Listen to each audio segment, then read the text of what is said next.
Yep, Aluria enters the story. Alright, now where is the original character sheet?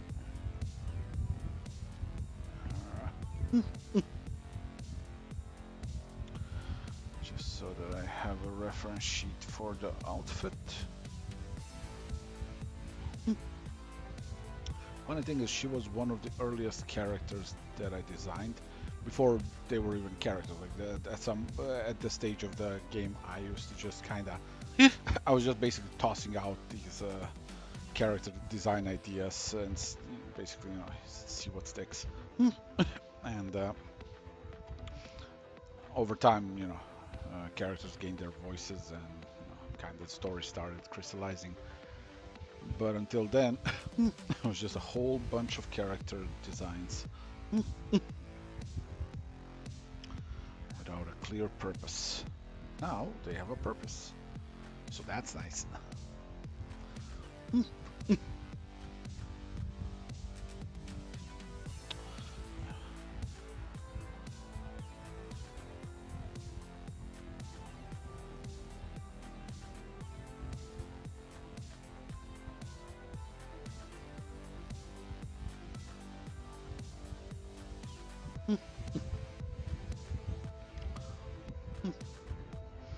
Thanks, Sean. Yeah, I'm doing great. Just finished the Sunstone update for this month, like 2 days ago.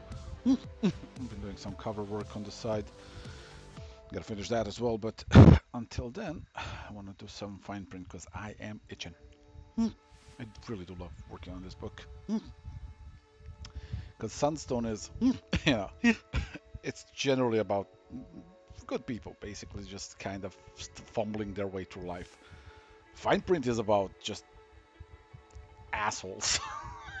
It's so much fun. Everybody is a massive drama queen.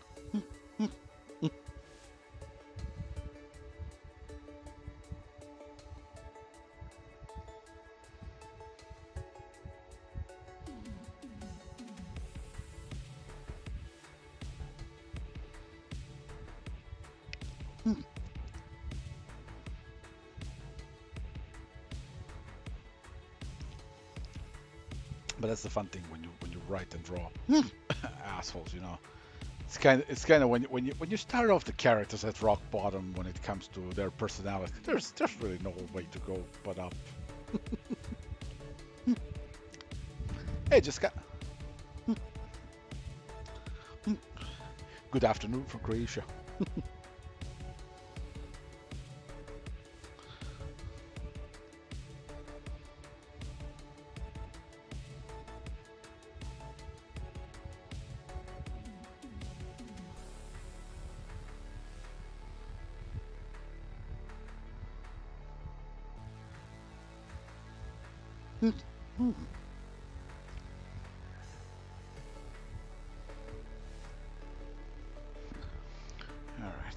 hmm,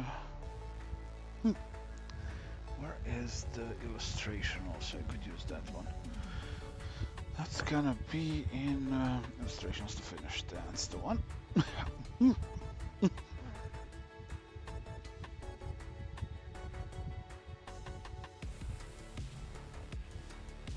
hmm, hmm.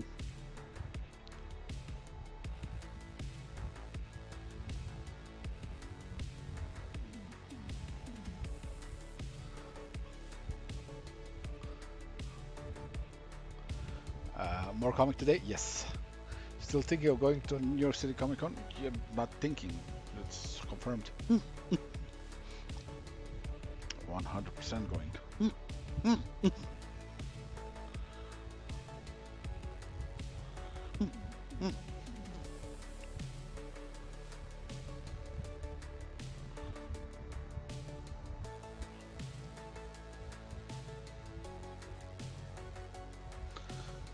should probably do the horns as a separate layer just for the gradient. So I'm gonna be smart about it for a second.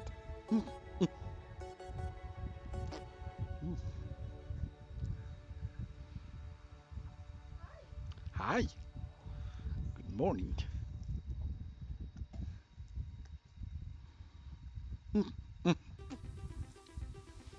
A random Linda woke up.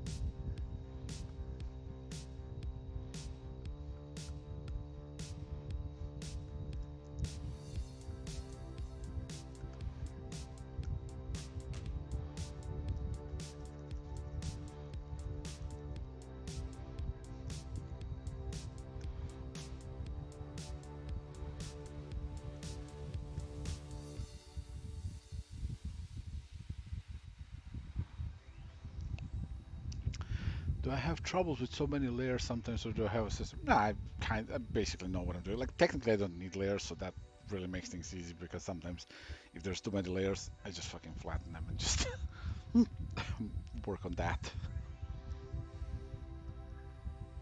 That's the beauty of it. Layers are useful, but they're not strictly necessary for me. Bless you.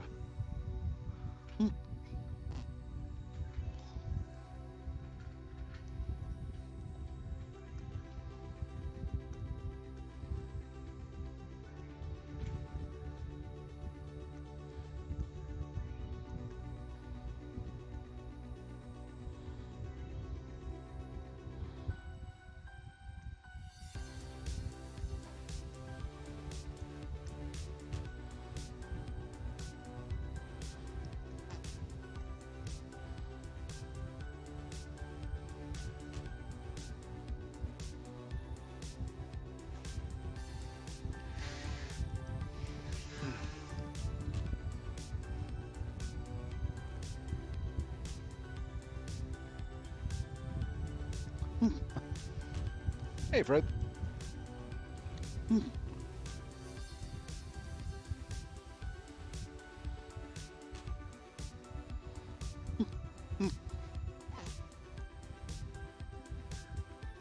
For everybody who joined a little late, I am working on book 2 of Fine Print right now. Getting that thing moving towards completion. I think I have like 6 more months of work on it.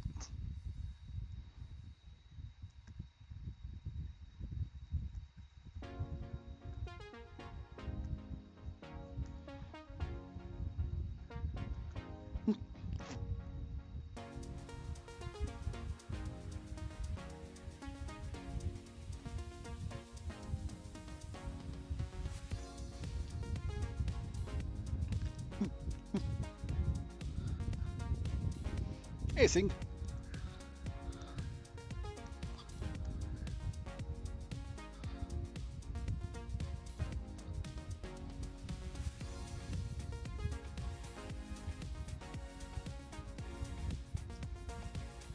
already kind of married.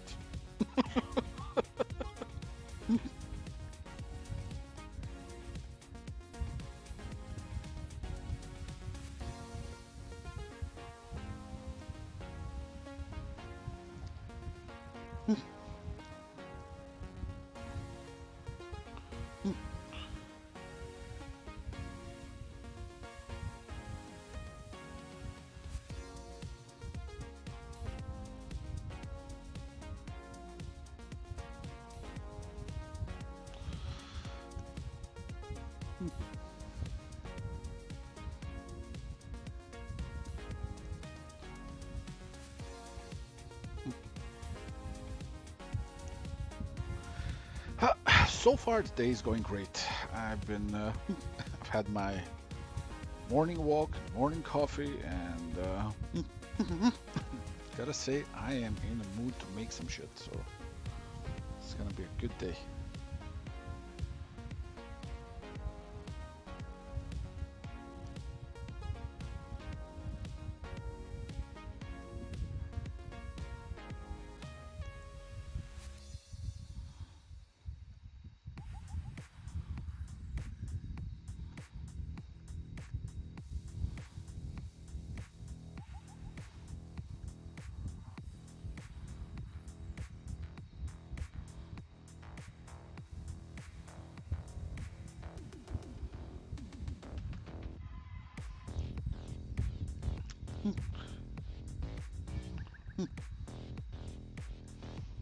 Do I like vanilla or chocolate? I'm a complicated man. I like Snickers.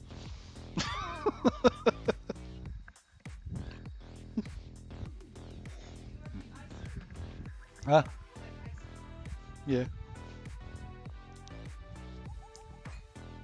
Hmm. I think maybe. Who knows?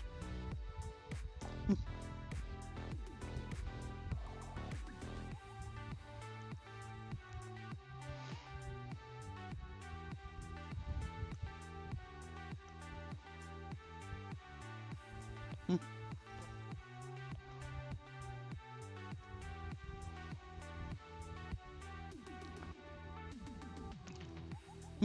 Hmm. What? Ah, yeah, sure. You saw the thing that I sent you.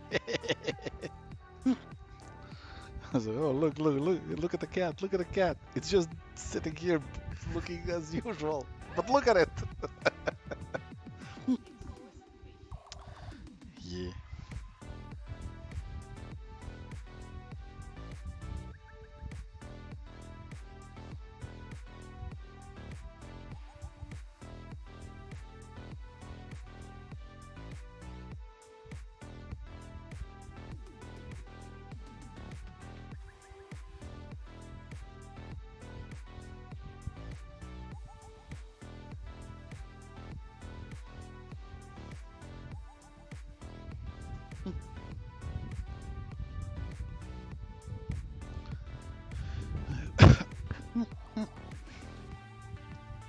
Yeah, this one I'm not gonna be doing, the full rendering because I tend to avoid that in the comic itself. Sometimes I kind of indulge, but I avoid it because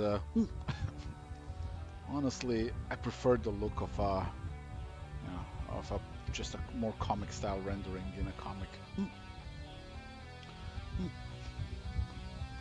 There is beauty in simplicity, but it's so weird. Like whenever I'm drawing a black man or a black woman, I tend to kind of get obsessive about rendering because like their darker skin is so fun to render because it reflects light in way more interesting ways than light skin. Like um, a darker skin under a blue sky, like it's gonna have these kind of bluish tints and reflections and bounces, and it's like there's so much more variety to the tones, and then it's like every time I draw one of the darker skinned characters in my books. It's just like I immediately I can't stop it. I'm just like immediately okay. So it's gonna bounce light here. It's gonna bounce light here. The shadow is gonna work here, and then and then every damn time. Like if you take a notice in any of my comics, if it's a darker skinned character, just immediately just like oh rendering goes up. I don't dual stream because I don't know how to set it up. And I know it's not complicated, but hear me out. I am too fucking lazy to learn. True. Okay,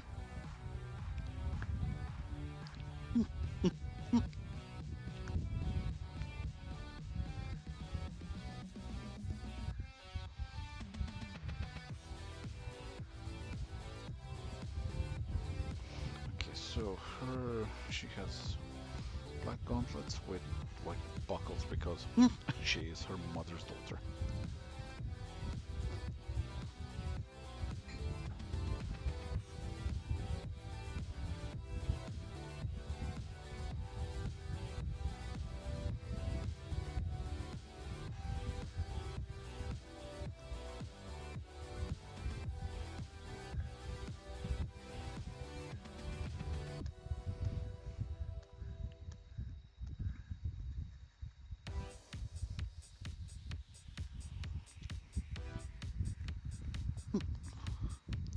It's not a contest. We can be equally lazy.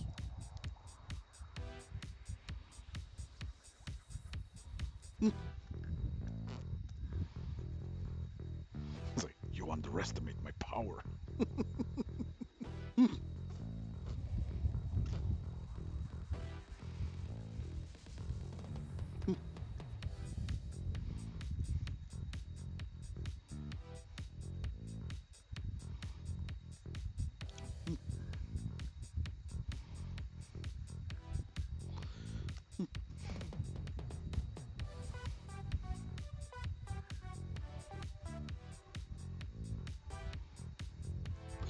Okay, now what did I do here? Ah, right, this.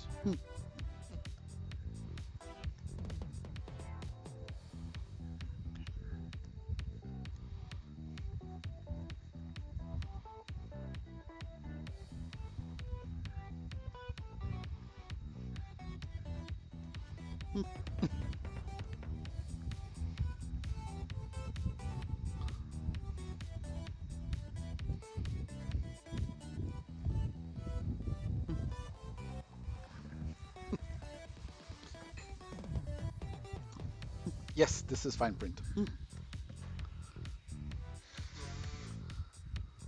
No, I cannot make her grab bread because it would be like 3 seconds before somebody resurrects. So like, let's get that bread meme. I don't need that again.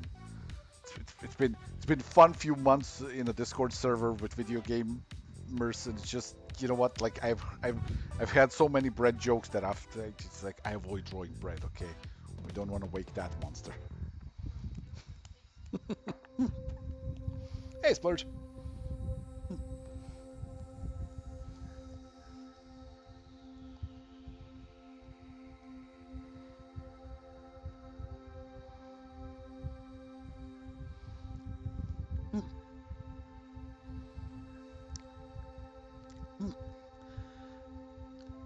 Do I want to know how you find me? I'm literally everywhere. You stumble upon me. People trip upon, like people go down the streets like, fuck, it's Tiepan again. Like I'm really not hard to find.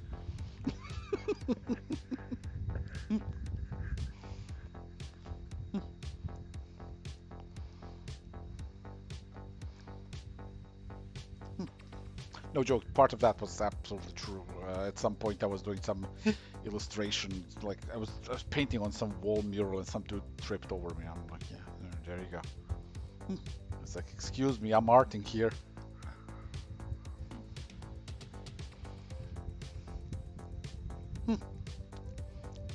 Missing the bread. Oh, it's not dirty. Like at some point, somebody on some stream said, "Let's get that bread," and literally every single video game activity in any of the games I was playing at the time, somebody would be like, "Let's get that bread." All right, gamers, rise and grind. Time to get that bread.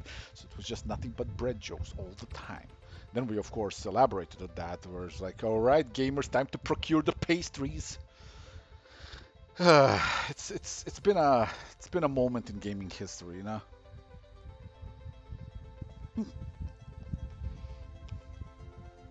Exactly. It's just literally. I'm telling you, it's everywhere. It's like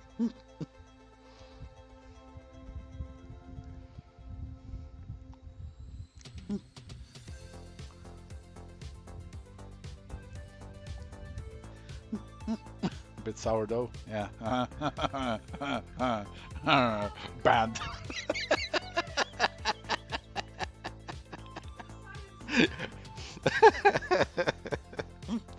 Sourdough.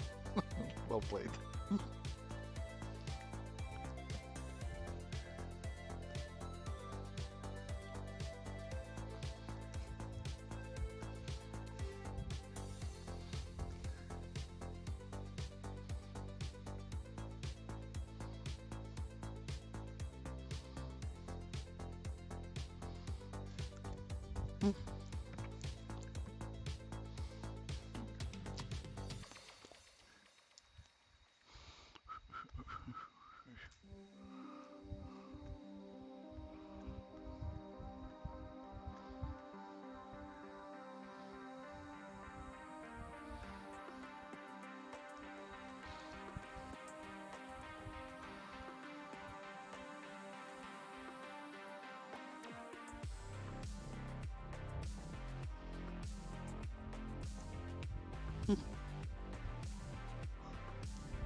See, that's how it happens, you know.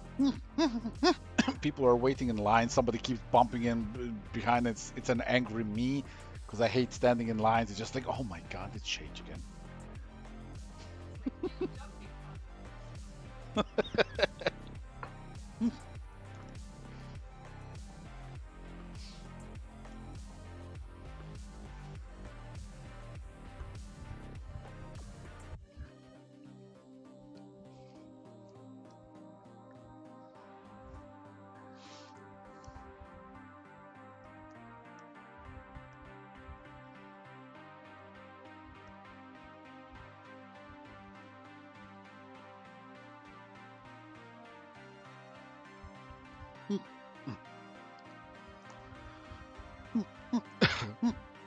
Yeah, it's like that song about Shia LaBeouf, you know, running through the streets, and it's Stepan Shage there at the corner waving. It's like, don't run through the streets. It's very rude.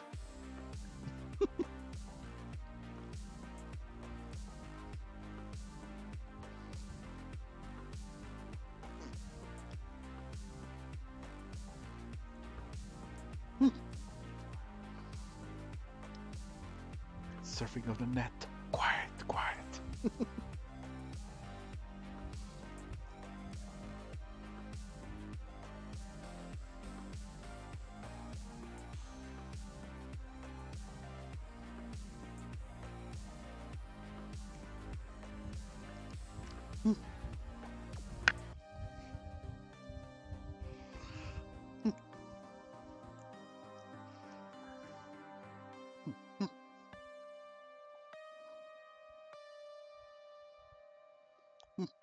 There's no escape. That's how I make all the comics. There's so many of me.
Yesterday, for the second time in somebody's stream, I was my name was pronounced as Saint Japan.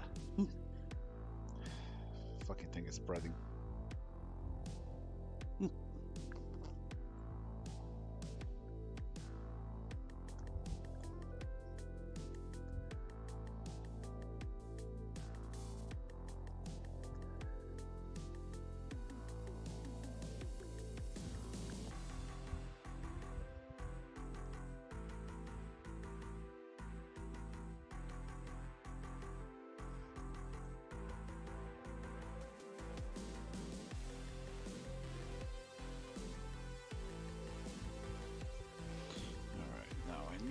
this guy? Where is it?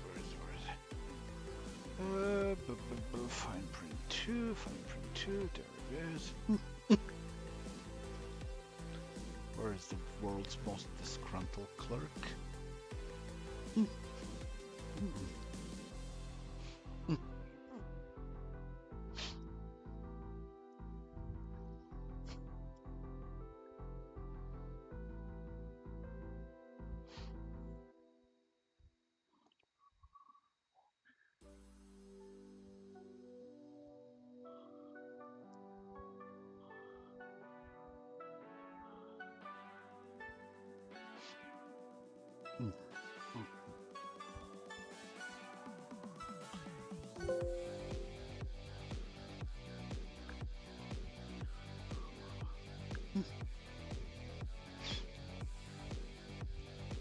Aries.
CSing.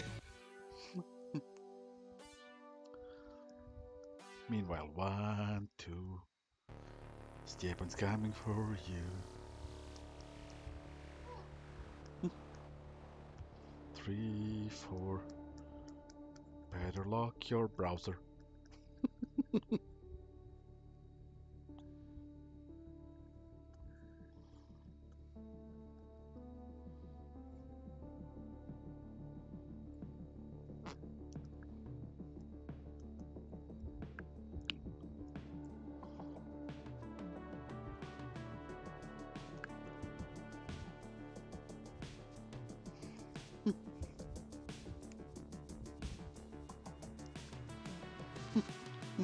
It's a weird way of working. I wouldn't recommend it, but unfortunately it's the only way where I can get characters to look expressive without overthinking it. Because when I actually draw characters, like, she turned out good because it's a very expressionless kind of a moment for her. But like, look at this, like, it's drawn well, but it's also very expressionless, very kind of just neutral. And when it's something like that, I can properly line work. Like I can actually, sketch it out and kind of go for that. But if I'm doing that with something that's supposed to be expressive, like every damn time, I overthink it so much that I kill every ounce of life out of it. I just kind of drain it, and it's just like, well, there it is. Now it's nothing. Now it's shit. So the only way to go around my natural instinct to overthink and mess it up is to just straight up not draw it and just kind of force myself to kind of draw from a very instinctive place of my mind and just yeah. It works because of the sheer amount of practice that I've had drawing over time, but it's not a very good method for professional work. I'm the first one to say it. Like, I wish I could just sit down and like draw it normally, because then I could actually hire a person to kind of flatten, color it in a base form, and then I could just apply shading and everything, and still end up with a same kind of a result faster. So I could actually make even more comics. But like I said, I have a bad tendency of overthinking my stuff, and then it goes to shit.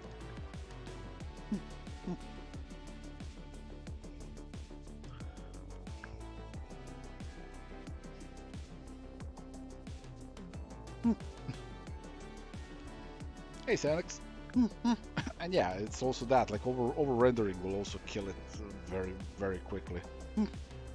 Speaking as somebody who used to have a habit of that as well, both in drawing and in painting. Like I would just overcommit to the point where it's like, yeah, cool, it's a lovely illustration, but that sucks as a comic panel. Like, you know, these characters don't feel invested in anything happening to them, so why should the audience?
One of the big secrets in mouths, drawing mouths, is understanding that there's teeth behind them, and that also those teeth have gums, which is something that will often turn kind of okayish looking expression of the mouth into something that actually properly works. So basically what I'm saying is the biggest secret about learning how to draw mouth is first you learn how to draw teeth. Understand how many of them there are, and understand, you know, how they connect and how much of them are shown in what expression. Then, yeah, you have a very strong, convincing foundation for an expression for.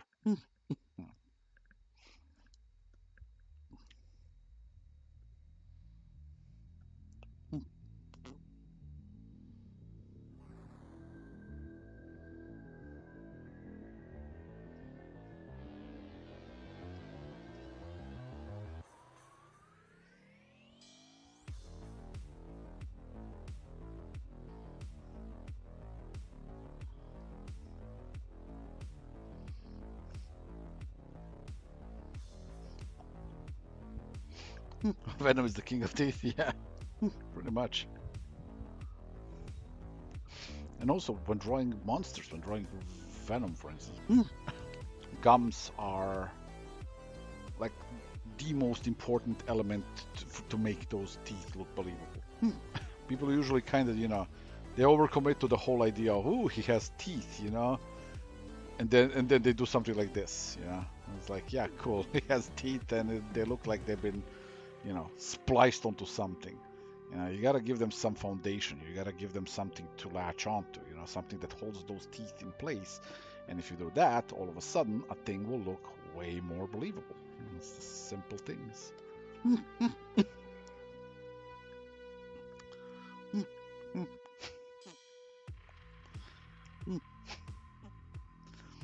That's why I always find it hilarious when people ask me, "Hey." I'm doing like sketches on a convention. They're like, I want you to draw me Spider-Man. I'm like, really?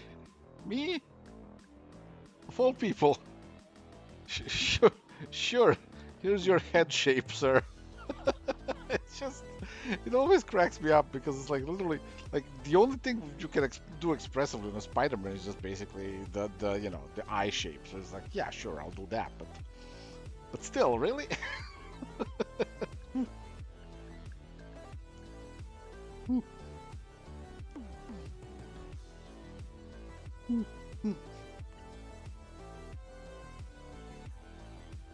Oh, Venom is fun. You basically all you need to do to draw a good Venom basically is this, right? Just add, copy, merge.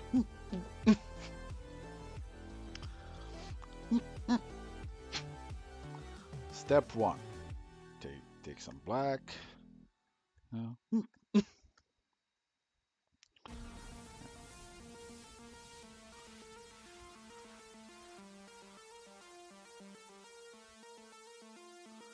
you take some kind of red tones.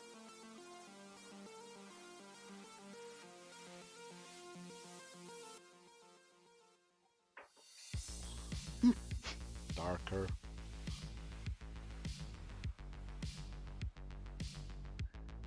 Lighter. So that it exits out of the mouth shadow.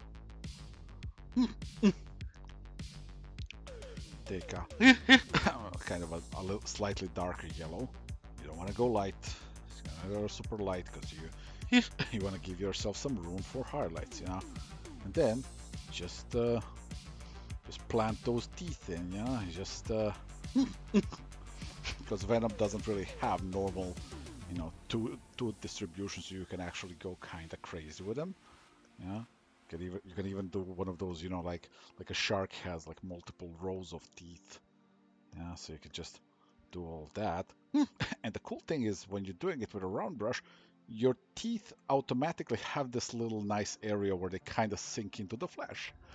You know? Then past that point, again, you take this white, you go with a kind of a bluish tint, and then kind of do one of those weird wild Venom eyes.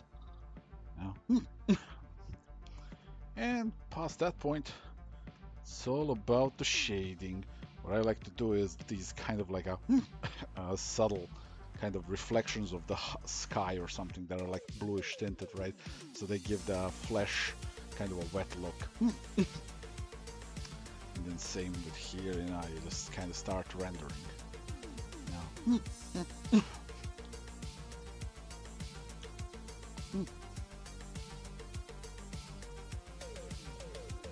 Then you do the also like the stronger highlights.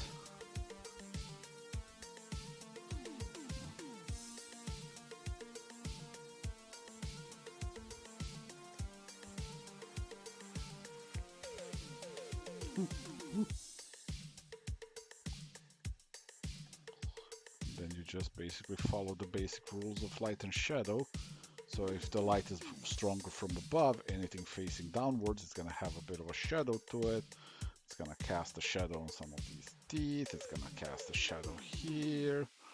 You know, you refine the shapes a little.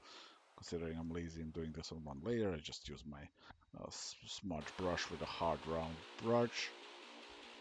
Just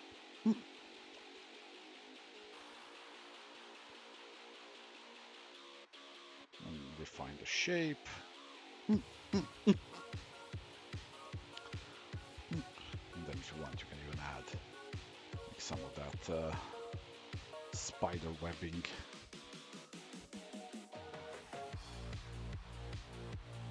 Just for the fun of it.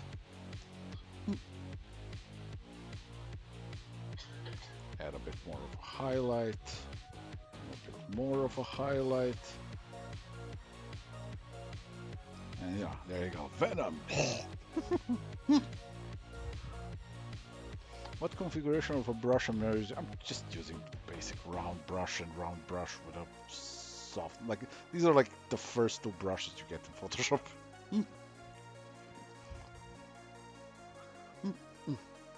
Nah, this was just an odd little conversational segue.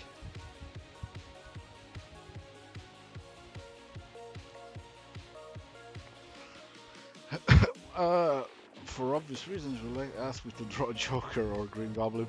Yeah, because they're pretty much the same character visually, just different color. But yeah, with Joker and Green Goblin, the degree in which you're gonna draw them successfully is pretty much dependent on how much you know about facial anatomy.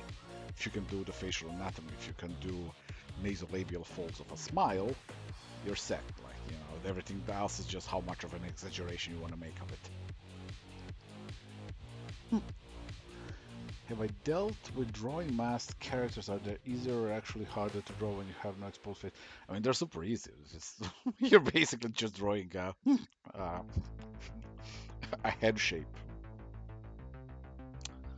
That's the whole shtick. Is like, but again, like it's also kind of, I don't know. Like for me personally, it's like, what's the fun in that?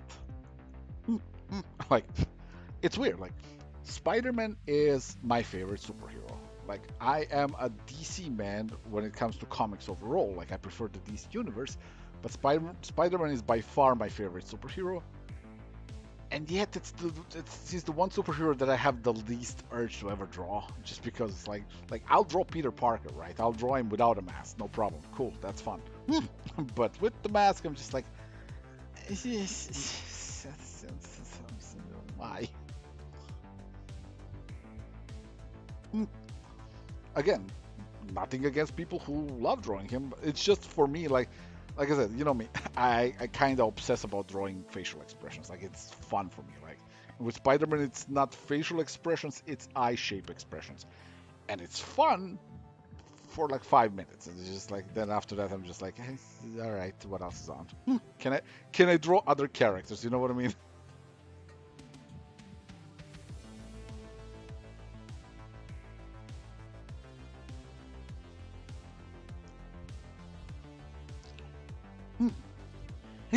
I mean, so here's the thing. Like, it's as boring as you want to make it, really. Because with Spider-Man, it is about body language, so there is fun in that. Although, again, with Spider-Man, you also kind of start noticing over time that the body language becomes very formulaic. You know, there's a certain pose language that people will generally associate with the characters, and they'll ask you to draw that. So even with that, your options tend to kind of be limited. It's kind of like the Batman conundrum. It's like, hey, how are you gonna draw Batman on a gargoyle? How many times have we seen that? Don't worry about it. You know, it's kind of like a lot of characters get kind of. That doesn't matter how interesting they are. They will kind of get summarized in a few iconic ideas, iconic solutions, and past that point, you know, you're kind of just regurgitating the same stuff. And you know, how do you get out of that rut? Oh, that's the answer to that question. Separates, you know, good comic artists from great ones. You know, it's like whoever figures that out, they're a fucking legend. I never could. Like, my brain like shuts down very fast. I'm like, I just don't care enough. Here's a Batman on a gargoyle. So here's a Spider-Man doing the twip pose, you know?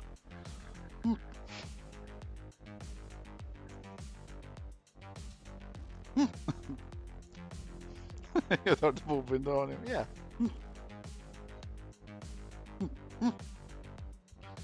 He's got those 10 hairs. He's gonna show them off.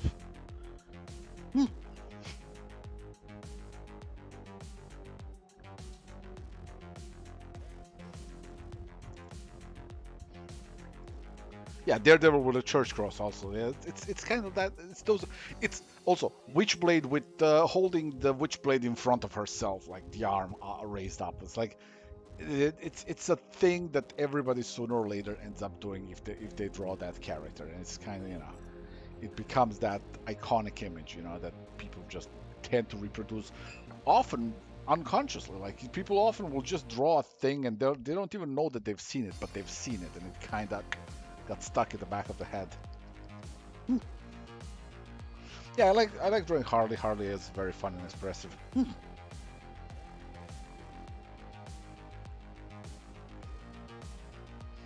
she can go from, you know, silly and fun to just downright dark, depending on how she's written, of course.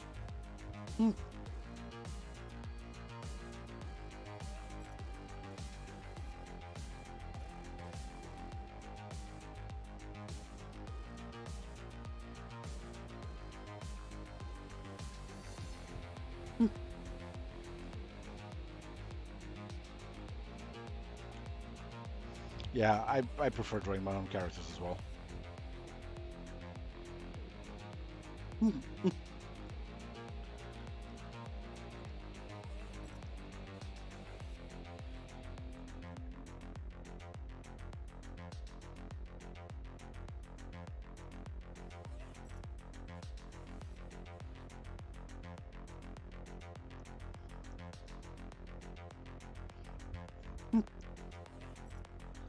How's it feel to have my own design of Panko? That must be trippy.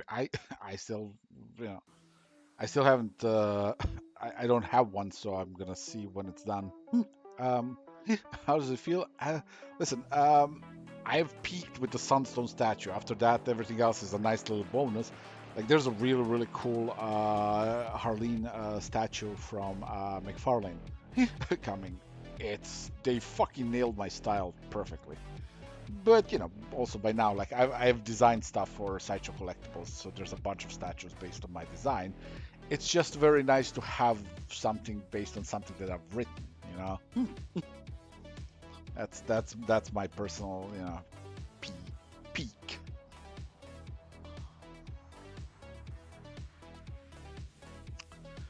Uh, they're making Harleen Funko. It's been shown. It's like some sort of a special edition, like that has like a comic cover behind it.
Does this character have wings when she unfolds them? Yes.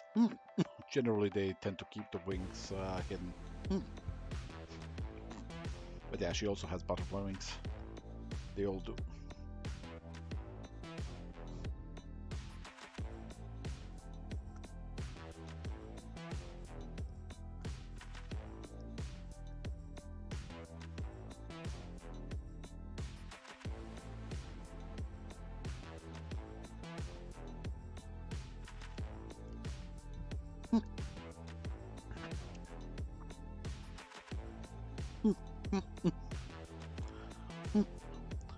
Her wings are kind of black and white, very. What's the name of that butterfly? Shit, it's the one that has wings like that actually has the wings like this that has those two little tails, kind of a thing. In Croatia, we call it a lastin rep, but I don't know what it's translated to. No, not a Luna moth. I knew the name, but kind of forgot it over time. I'll have to remind myself at some point.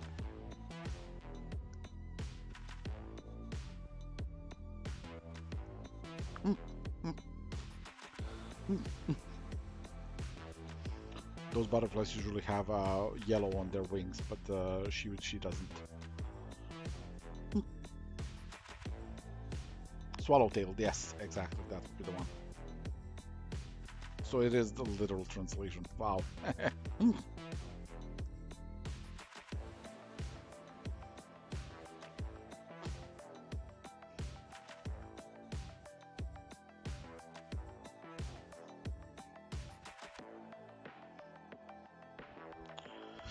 Alright, now she has one, two, three. She has the reinforcements like this. Okay.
Yeah, the joke. I don't think I've ever seen my characters drawn that fucking intensely good as when Davi does it.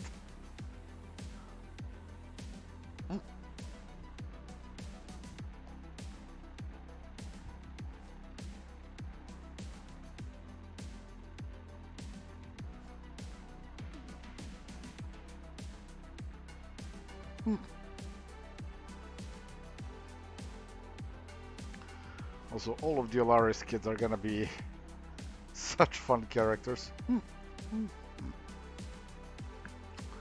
We have Aluria, who is the overachiever and wants to gain approval of her mother. We have Marcus, who is kind of a slacker, but with immense potential. And we have Altheo, who doesn't want to do the whole succubus incubus thing and is opting to become a teacher, to the great disapproval of Sharon, who thinks it's a waste of time. And yet Buffet supports him.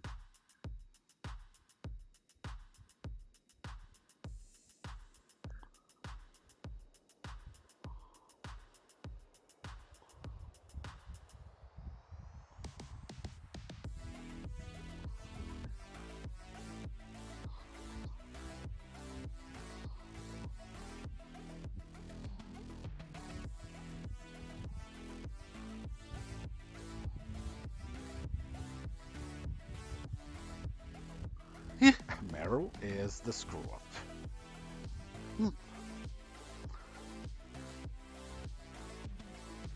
Oh, that's what everybody thinks.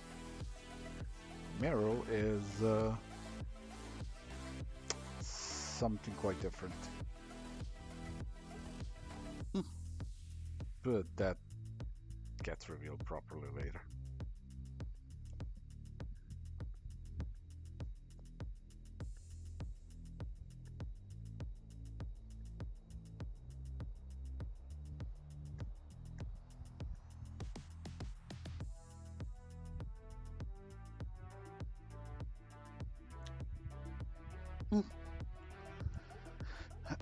Darkseid is a very fun character.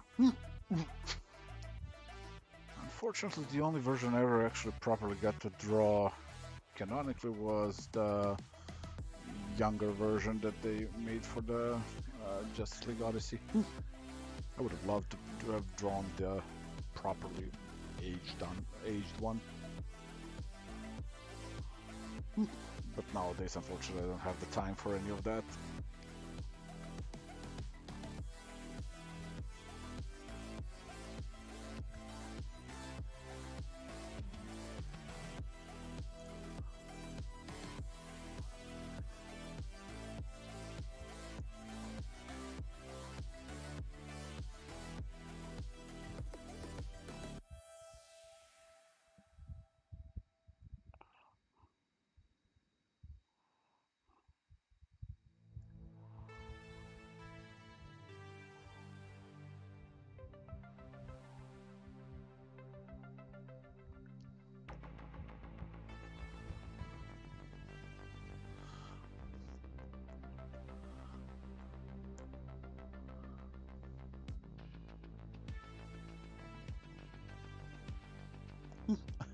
See you, Remy. Hello, Rego. And that's...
What's the rough planning for the letters to the Vampire Queen?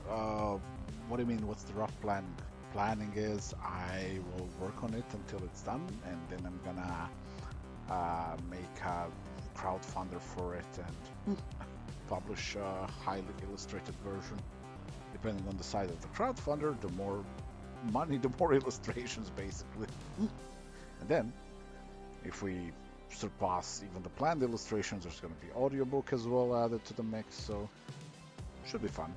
It's a fun little side project for me, and hopefully it's gonna be good at the end. Like, I have no real plans for publication because unlike a comic, I don't even know where to start with something like that, so Are these videos available to watch back afterwards? Some I leave up, some I don't. I'll probably leave this one up. You, by all means, have fun drawing your own QB.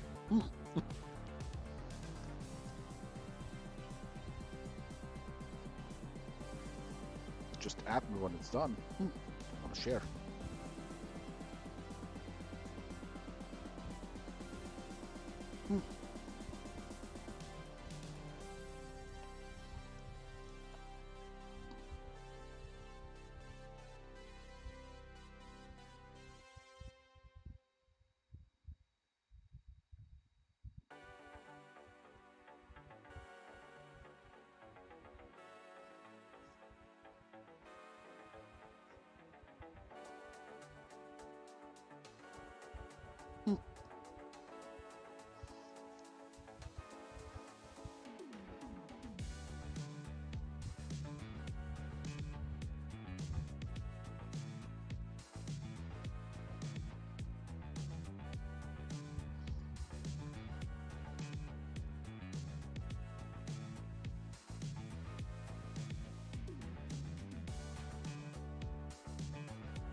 Do I use much reference nowadays? Next to nothing when I draw, uh, but I use a lot of it when I sculpt. That way I get my practice in. Because the danger of using no references is you start stockpiling mistakes without noticing, and then all of a sudden your proportions go to shit. So it's very important to have some time for study and, and reminding. And for me, the best time to do that is while I'm sculpting, because then it's like you're drawing a character from literally every conceivable angle.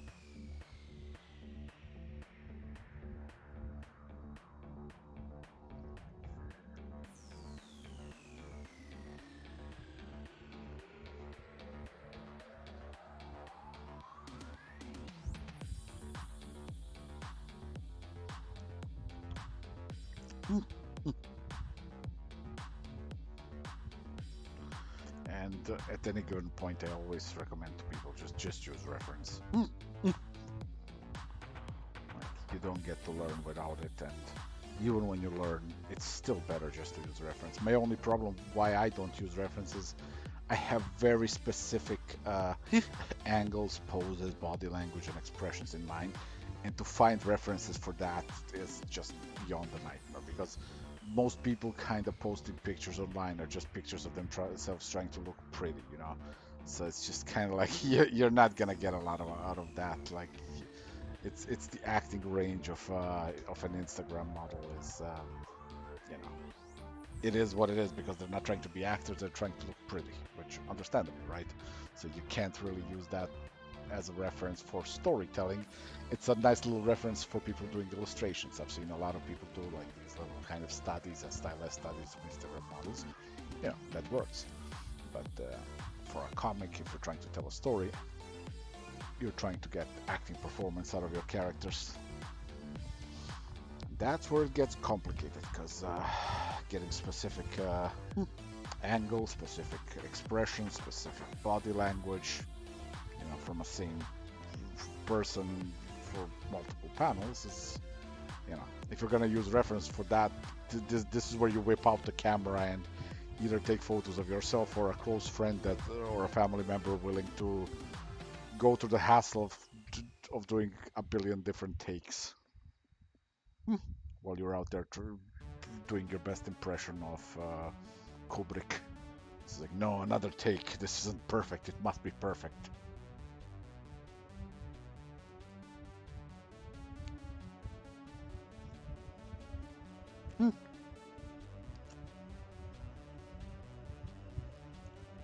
How did I study to get to the level where I no longer rely on references? Oh, I studied the same thing as everybody else. Photos, you know, photos, real life, whatever you can. Freezing a freeze framing a movie and drawing from that. You don't get to learn it without references. That's things like you're supposed to use them. Uh, but yeah, then after a while, it came to that whole thing of okay, how do you draw a character basically through just sheer act of constructing. So for a while, I was big on construction, and then came the how do you draw, you know, facial expressions. Well, that one again, you gotta go to study. And the thing is, like,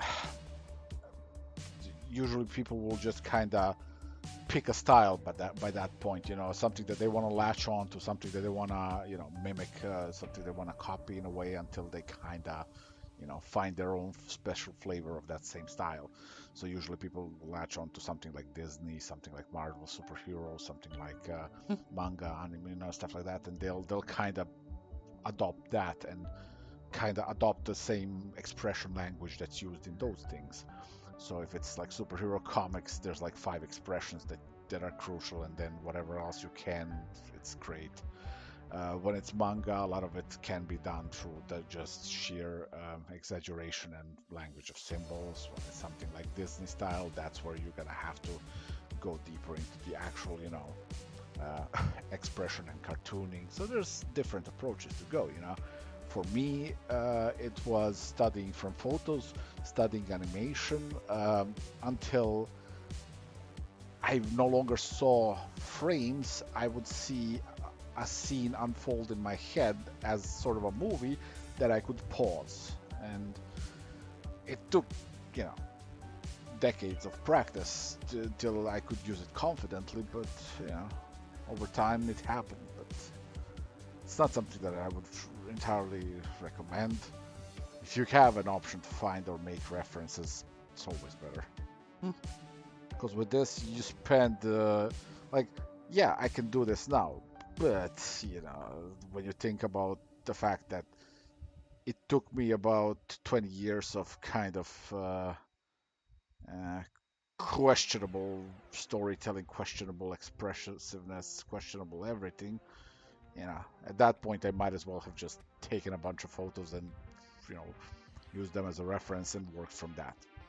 Would have gotten the results anyways, and I would have had far less stuff that I look upon now and just hate myself, because that's the problem with art is like whenever you really are trying to advance, you kind of start disliking the old stuff, start intensely disliking your own previous levels of skill, and but like I can say that today at this point, now that I know that it worked, I have no regrets, but it didn't feel like that always.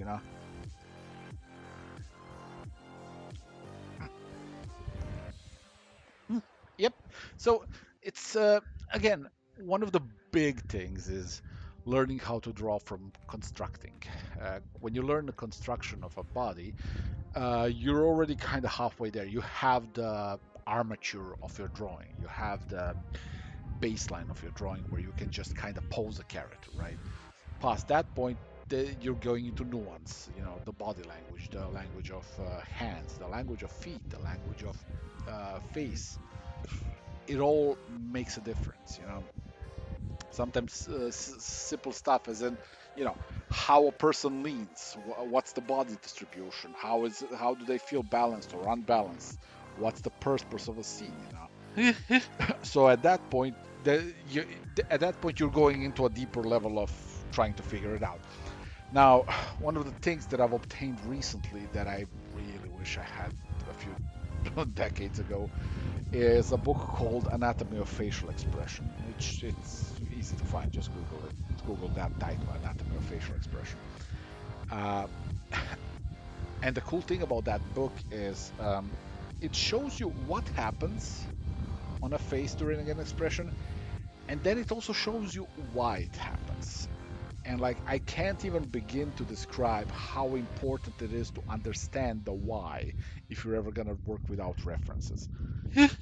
Because at that point you're working from a point of understanding and not just memorizing, because it's easy to memorize muscle groups. Well, easy, you can stubborn your way through it. You can memorize the muscle groups, you can memorize the positioning during a certain expression, all of that you can memorize. However, when you understand them, when you understand why during an expression there's a lump on the face where there wasn't one before, why when during certain expressions of a face, certain stretches, there's like little dimples on your chin, why do they happen and what's the reason and what causes that. Like, when you understand the why, bless you, you start kind of instinctively using it. So yeah, there's Anatomy for Sculptors, that's the overall anatomy, and then from the same publisher, Anatomy of Facial Expressions. And that's the one, like they also have Anatomy of Head and Neck. All of them are good, but the one that was the most greatest importance to me, well, two of them really, were Anatomy for Sculptors, that's for just full body sculpting. But Anatomy of Facial Expressions was the one that truly kind of helped me crack the code on a lot of expressiveness. Josephine says hi. Josephine says hi. And says bless you. And says bless you.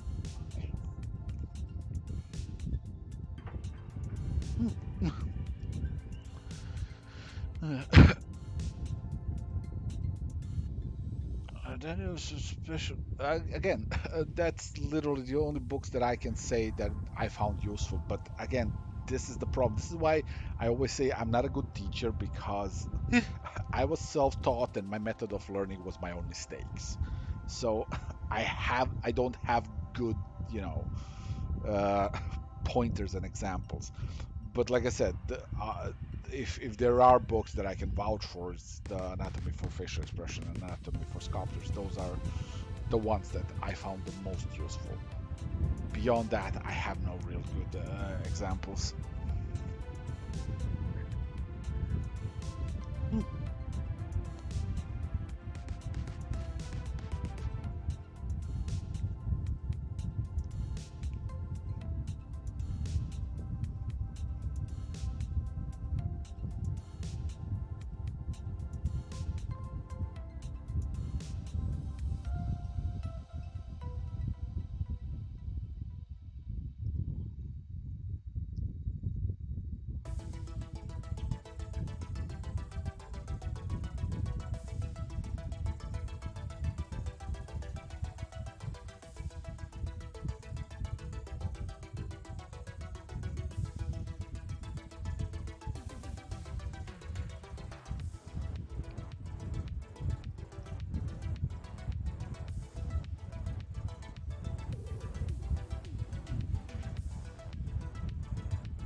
Where is it? I need this one.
I'm gonna be perfectly honest. Right now, I can't remember her name. Mostly because I have so many characters that I literally have to check up my own lists at this point.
Style just came naturally over time. Yeah, style is, I've always said the most honest version of a style is the one that appears as an artist's handwriting.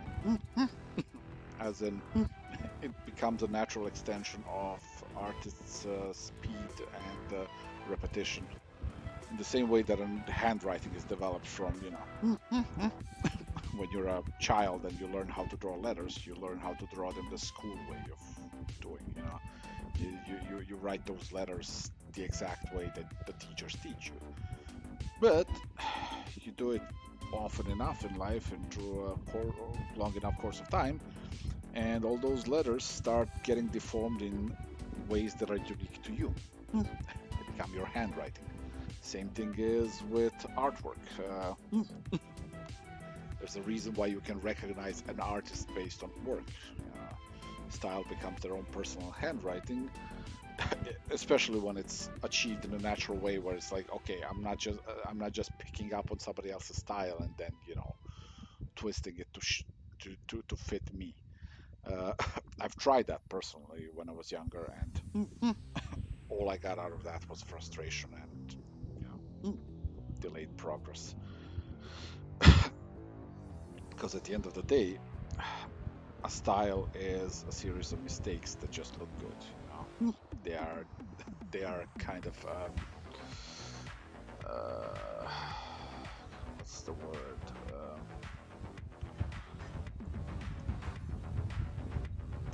Can't remember the word.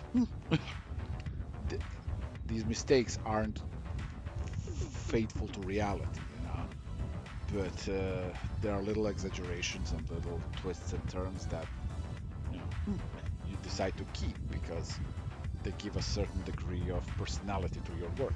And that personality is a matter of personal choice, a matter of personal decision making, and a matter of something that through repetition becomes a part of your personal shape language. And from there on, you have a style. Or you can just piggyback on somebody else and see where it takes you. Some people, it works for some people. I'm not saying that's necessarily a bad thing, It's just, the problem is when you piggyback off a popular style is, you're not the only one. There's a buttload of people piggybacking off those same popular styles, and they all kind of drown in the mass. Again, nothing against it, but that's a fact. How many artists have you seen online doing the same looking manga style with like same looking rendering and same looking everything, and like they're happy because it gives them some attention, but in the long run, it's like there's a kind of a dead end wall there because you can't stand out because you're all doing the same thing in the same way, and that's a problem.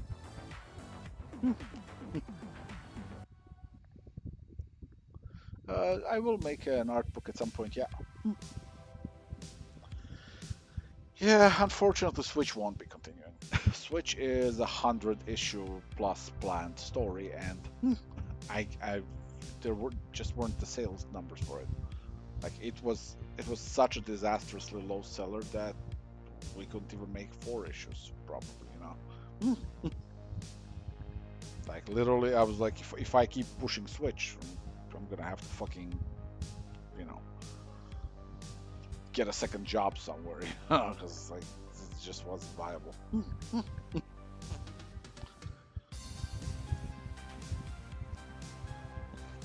Which is a shame because Switch was gonna be truly, truly fucking amazing. No joke. I know how the story was gonna go, and it features probably the strongest villain idea I've ever had in my life. One of the strongest ones you probably have seen in ages in comics. Now I have to figure out how to take that idea and transplant it to something that actually has legs to stand on. We'll see.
Uh, I draw about 6 hours a day, and I have drawn that much for about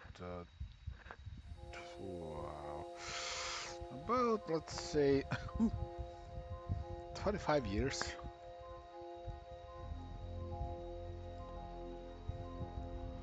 Now, with that much work, I should be better.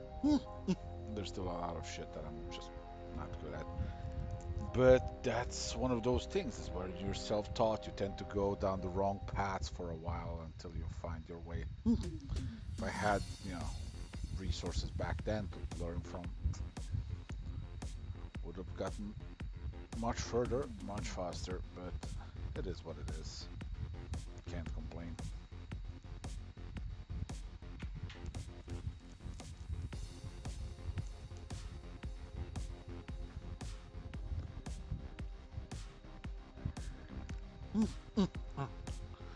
No, like I know there's things I'm good at, but like I also know my weak spots. Like it's kind of one of those big things. Like you have to be able to acknowledge, your flaws in your work. But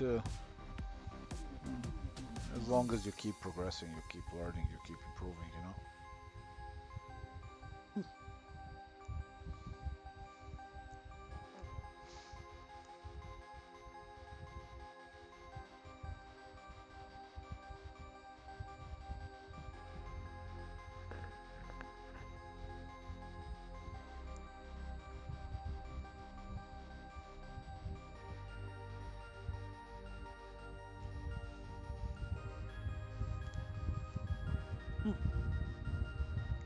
Yeah, you probably shouldn't do that.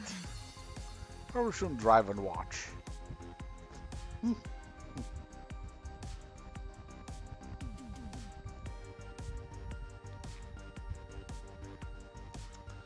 hmm, hmm, hmm.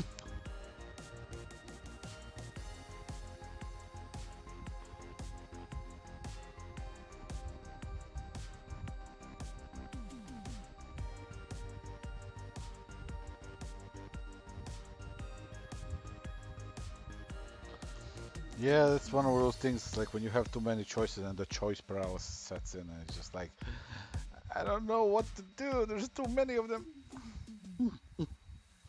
It's kind of the it's kind of that flip side to the same coin, you know. When I was younger and in need of resources, there weren't any. Nowadays, there's too many.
For games, you tend to kind of have to be able to do color because it's a fast-paced production machine when you're doing concept art for games, and you kind of the idea is that you present them with a completed vision, not a completed drawing. Like it doesn't have to be detailed or perfect, but the idea has to come across, and that idea always includes color, unless you're working on a black and white game. But there's not a lot of those in there. Yeah, you can't really allow yourself to specialize in that. It's like I am jobless until there's that one black and white game, and then oh boy, time to go. Yeah, colors are super important for concept art. In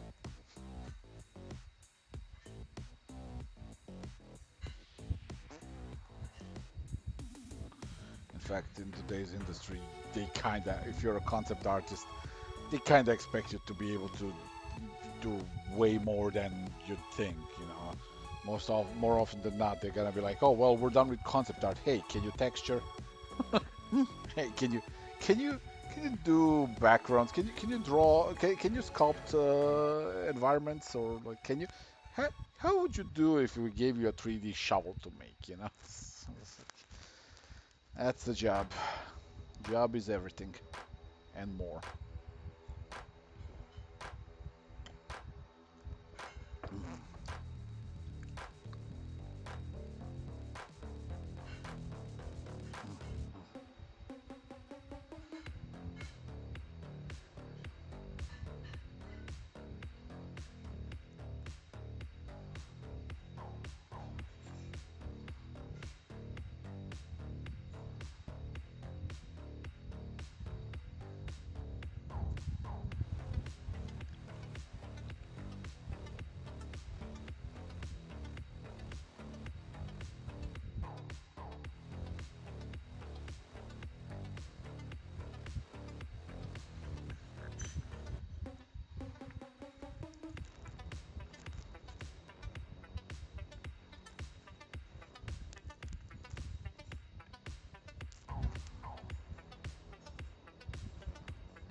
Can you do UVs? Oh yeah, that too. Oh God.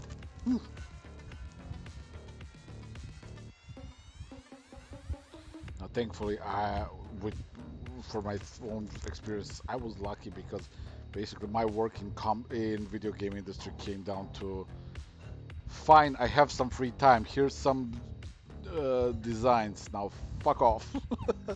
Not in those words, but like I. Like I was very clear about it, like that for me that shit's basically hobby. Like I was like I'm not in it for the money. I'm not in it for the job. Like I'm not interested in doing that as a job. I'm like it's just kind of a fun thing.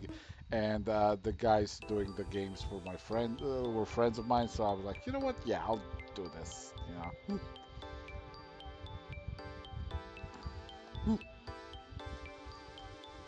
And they were very fun experiences. But yeah, like my experiences were like, I have I know a thing. Don't ask me to do other things. So we were all very clear about it from the get-go. But generally in the industry, they'll ask stuff from you.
it's not just that it's taxing. It's just it's very tedious. I've done UVs back in the day for my own stuff, and there's a reason why I don't do animation or stuff like that, where I just do 3D as sculpting as a hobby, because UV mapping, unwrapping, baking, all that stuff is just. Mm. I like sculpting because it makes me feel like I'm, sculpting, like I'm doing art. UV mapping is science.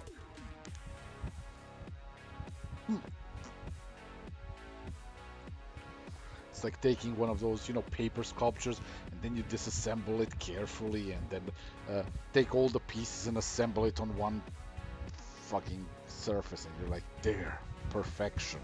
But you have to fit them all so that they're like maximally filling up the surface without, you know, crossing over each other, and it's just.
Yes, that would be the stuff.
No.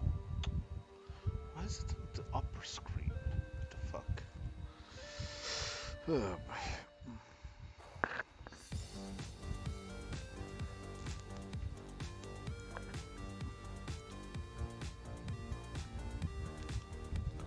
Hey Candice, have I ever had to do practice with drawing cubes, cylinders, spheres? Was told you can only master drawing if you can master those shapes first. They're not wrong. That's that whole thing that I said about constructing. The best way, the simplest way to learn how to draw a character without references is to learn how to draw a character that's assembled from basic shapes. You know, you know, your your cubes, your squares, your cylinders. That way you can learn how to assemble a person effectively from just simplified shapes. Where you have a sphere, you have another sphere, just like you have cylinders for legs, and then you take that from basic shapes and then you refine them into more complex shapes where you start constructing things, you define the middle ground and all that stuff. Like those are kind of the fundamentals of constructions, and basically one of the best ways to actually learn how to draw without references is you simplify a thing. You take a photo and then you study from that photo by constructing a stick figure, constructing a dummy out of that photo and then working on that. I've done that also for years, so yeah, it's I can vouch for it. It's just it's something that also goes counter to my natural creative instincts because first and foremost, oddly enough, I am when it comes to art, when it comes to like the actual act of drawing and stuff, I'm actually a sculptor. Um, I have a lot of experience with sculpting, and I'm most comfortable when I sculpt the shape. What I mean by that is when you're sculpting, right? You start with, you know, you start with a glob of clay, then you're kind of slicing off parts. You know, you're kind of shaping it. You're kind of refining the shapes. You're going from simpler to complex to more detailed, and then you add more and more and more and more until you end up with a person where you start refining eyelids, blah blah, lips, hair, all that stuff. But it all starts from kind of a place where it's just a blob. It's just a pile of nothing but material. That's usually my process. Like right here, I actually try to do like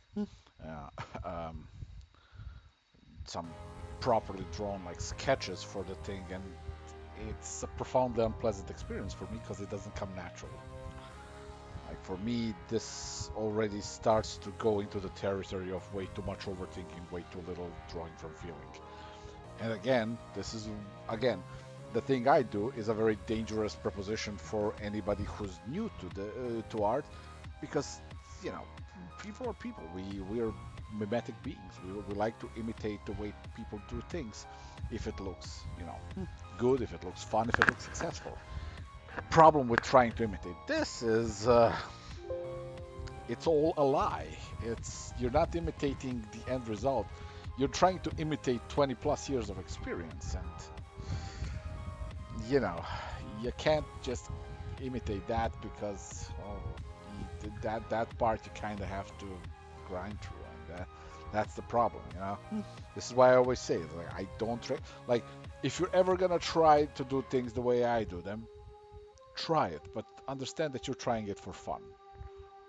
And unless something in it really clicks for you and you're like, holy shit, this is exactly the method that works for me because I am also cracked in the head in the same way that Stepan is. If you're that person, go for it. It's gonna be a struggle bus. It's gonna be weird. It's gonna take a while to fully gain reins over it. But there is future to it. It's just not something that I would. Oh, do I pop? Yeah, I'm sorry. I popped my knuckles. I cracked my neck. I am my own chiropractor.